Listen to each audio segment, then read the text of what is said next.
नमस्कार, खबरों का पंचनामा में आपका स्वागत है। मैं हूं आपके साथ अंशिका।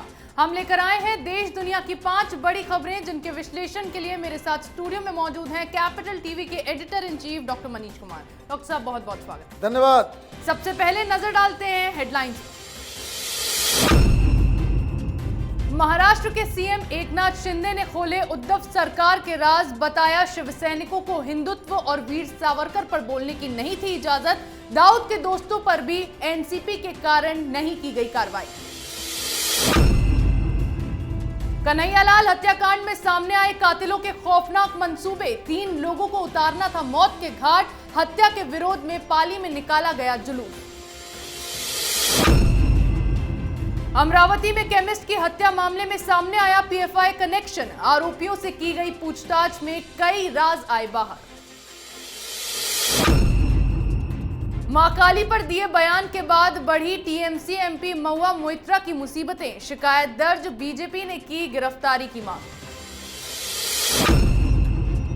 पाक सेना प्रमुख बाजवा ने चली नई चाल, सांसदों को डराया, कहा अफगानिस्तान में पैर पसार रही भारतीय रॉ, टीटीपी से बात करने में भलाई।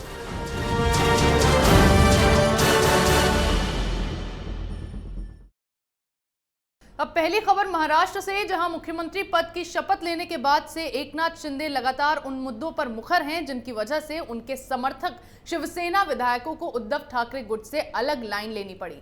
ऐसे में बीजेपी के साथ आने के बाद अब शिंदे ने महाविकास आघाड़ी को लेकर कई राज उगले हैं। विधानसभा में शिंदे ने उद्धव की शिवसेना को लेकर बड़ा खुलासा करते हुए बताया कि शिवसैनिक हिंदुत्व के लिए आवाज नहीं उठा सकते थे और वीर सावरकर के बारे में भी नहीं बोल सकते थे, क्योंकि शिवसेना कांग्रेस और एनसीपी के साथ गठबंधन में थी। इसके साथ ही उन्होंने उद्धव ठाकरे पर बड़ा आरोप लगाते हुए कहा कि एनसीपी के ही कारण दाऊद इब्राहिम केस में भी उद्धव ठाकरे ने कोई एक्शन नहीं लिया। डॉक्टर साहब, जिन मुद्दों पर उद्धव ठाकरे को लगातार घेरा जाता था उसको वो लगातार खारिज करते आए, लेकिन अब सीएम शिंदे ने खुद इन बातों का खुलासा किया।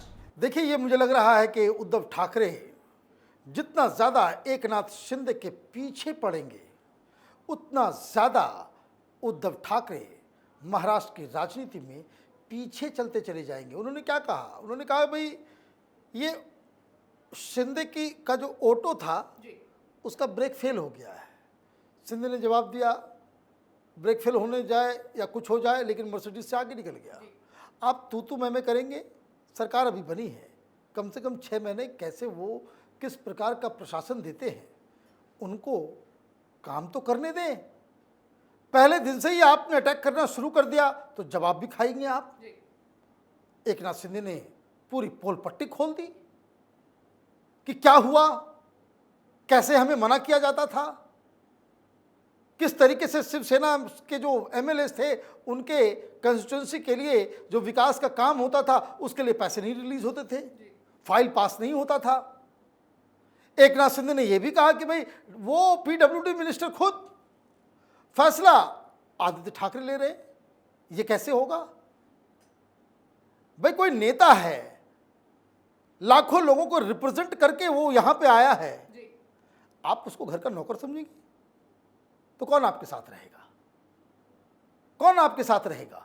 और इसलिए ये जो एकनाथ शिंदे ने उद्धव ठाकरे को जो जवाब दिया है, उद्धव ठाकरे के पास अब एकनाथ शिंदे के ऊपर हमला करने के लिए कोई नया मुद्दा ढूंढना पड़ेगा, क्योंकि ये सारी चीजें तो ऐसी हैं जो उद्धव ठाकरे के कुर्सी की लालच की वजह से विचारधारा का जो त्याग उन्होंने किया उसकी पोल पट्टी खोल रहा है। एकनाथ शिंदे ने हमला किया तो 1-2 प्रवक्ता शिवसेना के वो बाहर आए कि नहीं, हमारा मेन मुद्दा हिंदुत्व का है। भाई अभी याद आ रहा है जब सत्ता की मलाई चाट रहे थे, जब सावरकर को गालियां पड़ रही थी, जब राम मंदिर का फैसला हो रहा था, जब आर्टिकल 370 आया, उस समय आपके मुंह में दही जमी हुई थी। उस समय तो आप कुछ नहीं बोल सके, उस समय तो आपने समर्थन नहीं किया, उल्टा आप प्रधानमंत्री मोदी, अमित शाह और केंद्रीय सरकार को आप कोस रहे थे। तो अब पासा पलट गया है, एकनाथ शिंदे उद्धव ठाकरे को चारों खाने चित कर चुके हैं। जी बिल्कुल, जिस तरह से सीएम शिंदे ने उद्धव सरकार के राज उगले हैं, उसके बाद उद्धव ठाकरे की मुसीबतें भी बढ़ती दिखाई दे रही हैं।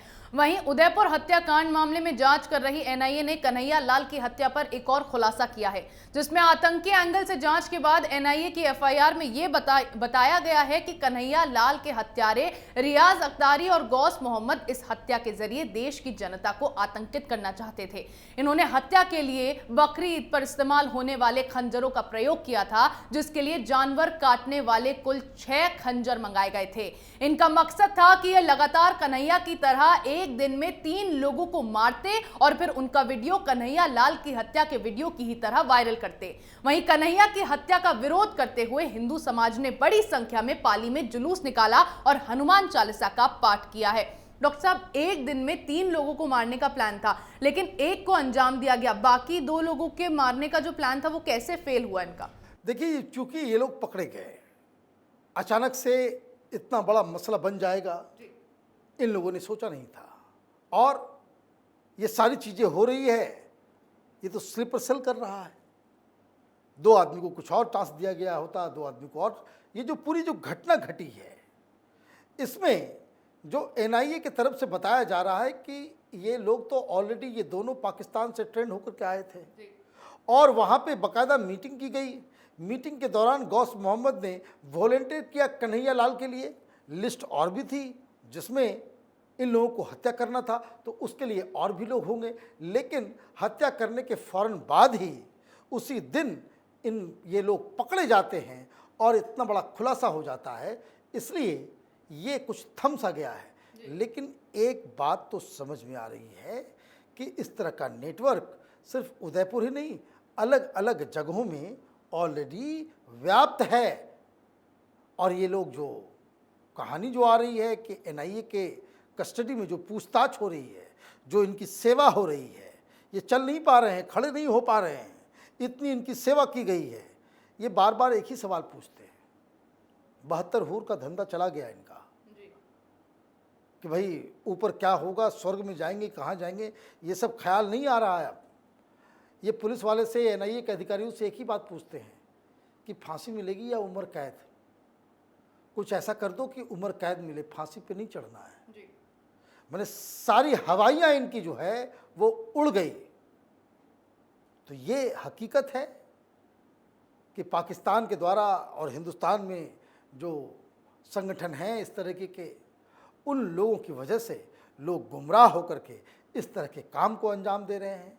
लेकिन अब क्या किया जाए, ये तो गुमराह हैं। लोग कह रहे हैं भाई लोगों के दिमाग को पल्यूट करके इस तरह का काम करवाया जा रहा है। ये अजमेर शरीफ दरगाह के जो चीफ खादिम हैं, वहाँ का जो सेक्रेटरी है, हेड है, वो भी यही भाषा बोल रहा है। हिंदुस्तान में किसको किसको आप समझाएंगे? वो भी अजमेर शरीफ से, जहाँ से शांति का संदेश जाना चाहिए, वहाँ का सबसे बड़ा मौलाना लोगों को जहर बांट रहा है। सरकार क्या कर रही है? ये तमाम लोग, जितने भी वीडियोस आए हैं, जहाँ जहाँ भी प्रोटेस्ट हुआ है और जिन जिन लोगों ने ये नारे लगाए हैं सर तन से जुदा, इन सबको जेल के अंदर ठूस देना चाहिए और कम से कम 10 साल तक ये जेल के अंदर रहें। तब जाकर के, जब तक कड़ा पनिशमेंट नहीं होगा, तब तक ये आदत जाने वाली नहीं है। जी बिल्कुल, 3 लोगों को मारने की इनका प्लान था, लेकिन वो फेल हो गया, जिसके बाद अब इन जिहादियों को अपने फांसी का डर सताने लगा है। अब ऐसे ही अमरावती हत्याकांड में भी एनआईए ने जब सभी 7 आरोपियों से पूछताछ की तो उसमें पीएफआई कनेक्शन सामने आया है। इन 7 आरोपियों को 8 जुलाई तक के लिए कोर्ट ने ट्रांजिट रिमांड पर जेल भेजा है। जिस तरह का पैटर्न उमेश की हत्या कर रहा है, उसके बाद इस मामले में पीएफआई कनेक्शन की जांच की जा रही थी, जिसके बाद अब आरोपियों से पूछताछ के दौरान ये खुलासा हुआ है। डॉक्टर साहब, देश में जितने भी शांति भंग करने वाले मामले होते हैं या फिर इस तरह के कत्ल के मामले अब हम देख रहे हैं, उसमें पीएफआई का कनेक्शन ही क्यों सामने आ रहा है? देखिए, वेल ऑर्गेनाइज्ड है। जैसे उदयपुर के अंदर हत्या करने के पहले मीटिंग होती है, तमाम लोग उसमें मौजूद होते हैं और टारगेट कौन हो, क्या हो, कब मारना है, कैसे करना है, ये सारी चीज़ें हो रही है। आपने अमरावती की खबर दी, अमरावती में और 4 लोगों को पकड़ा गया है जो धमकी देने का काम कर रहा था। भाई पोस्ट हटाओ नहीं तो आए हम तुम्हारे दुकान के ऊपर। वो कन्हैया लाल की मौत से पहले यहां भी बताया जा रहा है कि इरफान शेख मास्टरमाइंड था, वो एनजीओ चला रहा था। मतलब ये लोग वेल ऑर्गेनाइज्ड है। एक और घटना आरा से, यही पोस्ट को लेकर के विवाद हुआ, 250 लोग अचानक से आगे कौन लेकर के आ जाता है? किसी दो आम इंडिविजुअल, दो दोस्त के बीच लड़ाई होगी तो एक धर्म से 250 लोग सड़कों पे आ जाएंगे। ये इतना जल्दी मोबिलाइज करने की टेक्निक कौन दे रहा है? ये टिपिकल पीएफआई का मार्क है इसके ऊपर। अब हैदराबाद गई ये टीम, हैदराबाद के तार जुड़ रहे हैं इससे, और इसी से पीएफआई का भी लिंक निकल रहा है। बहुत ही चिंताजनक स्थिति है।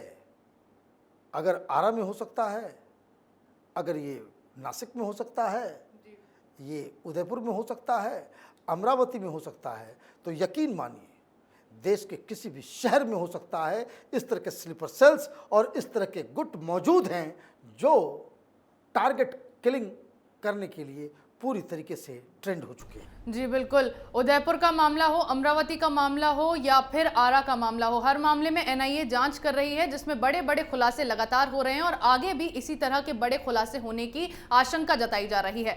अगली खबर का रुख करते हैं, जहां फिल्म काली के पोस्टर पर विवाद शुरू होने के बाद टीएमसी की सांसद महुआ मोइत्रा मां काली पर विवादित बयान देकर फंस गई हैं। महुआ मोइत्रा ने फिल्म के पोस्टर का समर्थन करते हुए कह दिया कि उनके लिए मां काली के कई रूप हैं, उनके लिए काली का मतलब मांस और शराब स्वीकार करने वाली देवी है। लोगों की अलग अलग राय होती है, उन्हें इसे लेकर कोई परेशानी नहीं है। मोइत्रा के इस बयान के बाद बीजेपी ने जहां टीएमसी के खिलाफ मोर्चा खोल दिया है, तो वहीं बंगाल की सत्तारूढ़ तृणमूल कांग्रेस ने महुआ के इस बयान से किनारा कर लिया है, जिसके बाद महुआ मोइत्रा ने ट्विटर पर टीएमसी के ऑफिशियल अकाउंट को अनफॉलो कर दिया है। वहीं लगातार अब इस मामले में टीएमसी सांसद पर सख्त कार्रवाई की मांग की जा रही है। डॉक्टर साहब, महुआ मोइत्रा ने एक बयान दिया, उसके बाद लगातार उन पर कार्रवाई की मांग की जा रही है, लेकिन टीएमसी ने तो इससे किनारा कर लिया है। बड़ी मुसीबत में फंस गई महुआ मोइत्रा। वो विवादित बयान देने में धुरंधर, वो बयान देती है कि विवाद होता है, लेकिन अभी जब रिकॉर्डिंग के लिए आ रहे थे तो हमने सुना मामा जी को भोपाल में एफआईआर हुआ है, शिवराज जी कह रहे हैं कि कार्रवाई तो होगी, माँ काली का अपमान हुआ है, ये जाएंगी जेल, इनको उठाया जाएगा। और दिक्कत क्या है कि टीएमसी ऐसे सिचुएशन में फंस गई कि साथ देगी तो जाएगी, नहीं साथ देगी तो जाएगी। दिक्कत क्या है कि टीएमसी लगातार इस चीज़ को बढ़ावा दे रही थी कि नुपुर शर्मा को हम गिरफ्तार करेंगे। कलकत्ता में एफआईआर हुआ, बार बार उनको बुलाया जा रहा है कलकत्ता। किस लिए? ये नहीं कि नुपुर शर्मा को गिरफ्तार करने का अंदेशा है, मैंने वो चाहते हैं, इसका एक पॉलिटिकल पॉइंट स्कोर करना चाह रही हैं कि देखो देश की जितनी भी सरकारें हैं उन्होंने नुपुर शर्मा को गिरफ्तार नहीं किया। ये नबी की शान में गुस्ताखी इसने की है, ममता बनर्जी ने गिरफ्तार किया, और वो देश भर के मुसलमानों की जो है वो वोट बटोर सकेंगी। निशाना प्रधानमंत्री बनना चाहती हैं तो इससे बढ़िया कोई सिचुएशन नहीं हो सकता। इमोशनल मसला है। आप नुपुर शर्मा को आपने बंगाल में गिरफ्तार किया नहीं कि आप मुसलमानों के बीच सबसे बड़ी लीडर बन के उभर आएंगे। ठीक, अब इन्होंने बीच में इस पूरे प्लान को पंचर कर दिया। ये मुंगेरी लाल के हसीन सपने जो है वो सपना वो टूट गया। क्यों टूट गया? आपने मां काली का अपमान कर दिया, बीजेपी वाले सड़क पे आ गए, बोले करो गिरफ्तार। अब इन्हें गिरफ्तार नहीं करोगे और नुपुर शर्मा को करोगे तो बंगाल में हिंदू भी नाराज होगा। आप यही ज़्यादा जो होशियार होते हैं वो ज़्यादा खतरनाक सिचुएशन में अपने आप को घुसड़ देते हैं। अब ये एक्शन ले ना ले दिक्कत हो जाएगी, इसलिए टीएमसी ने ये सोचा कि चलो भाई इसको हटाओ, किनारा करो। मां काली का अपमान के नाम पे आप मुसलमानों को वोट के चक्कर में आप नुपुर शर्मा, अब क्या वो नुपुर शर्मा को भी छोड़ना पड़ेगा। आपने नुपुर शर्मा के खिलाफ एक्शन लिया नहीं तो मुसलमान का तो वोट मिल जाएगा, टीएमसी फिर कोई हिंदू वोट नहीं ले पाएगी।